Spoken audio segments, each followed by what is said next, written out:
Mariette. Tu ne crois pas en l'amour, mais en tout cas, est-ce que tu crois au chocolat?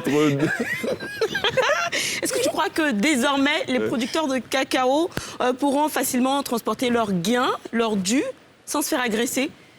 Le revenu? Bah oui, exactement. Tu sais qu'avant, c'était très courant de se faire arrêter par les coupeurs de route, justement, de se faire agresser par ces producteurs-là.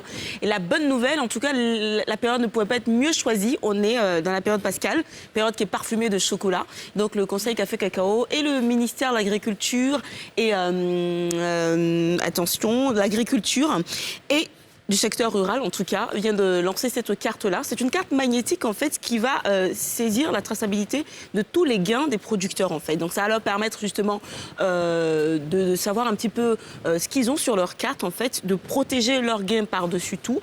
Et ça permet, au-delà de tout, de pouvoir savoir comment le cacao est transporté depuis la plantation jusqu'à l'exportation. Donc c'est la semaine dernière que ça a commencé la distribution de cette carte-là, une carte magnétique, très bien accueillie par les producteurs.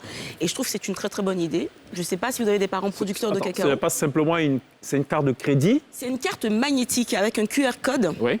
Voilà, sur laquelle il y a un flux d'informations, un flux de données concernant le producteur de cacao, par exemple. On a son nom, on a la superficie de son verger, on a le nombre même de personnes qu'il a à sa charge.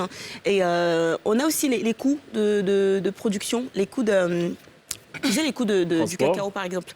Le coût du cacao, le prix marchand exactement. du Il y a kilo. toutes ces informations-là, parce que des fois, les prix ne sont pas respectés par certains acheteurs. Donc, je fais tous ces coûts-là là-dessus. Et il y a une vraie traçabilité au niveau du ministère qui permet d'avoir une supervision, un vrai regard, une organisation beaucoup plus hermétique sur tout ça. Il faudrait qu'on invite quelqu'un du Conseil Café et Cacao pour qu'il nous explique exactement, pour en savoir davantage sur cette carte. Après, je me demande, est-ce que les producteurs de café cacao sont à même de savoir utiliser cette carte-là? On posera la question, parce que c'est quand même s'ils acceptent de venir, évidemment. D'accord. Le Conseil Café Cacao. Continuer? Non, en fait, s'ils acceptent de venir, c'est-à-dire que... Oui, parce qu'à la limite, on ne peut pas non plus forcer la main. Ça, c'est un message... On lance l'invitation, s'ils acceptent de venir, pour donner plus d'explications, pour que nos parents producteurs comprennent le mécanisme, ce serait bien. Exactement. S'ils ne viennent pas, bon, écoutez, on aura essayé. C'est super important. Tu voulais savoir, le cacao, en fait, depuis 2012, assure à 14% du PIB et fournit 38% des recettes d'exportation, selon les données du Conseil Café Cacao. D'accord. Merci pour cette glissade.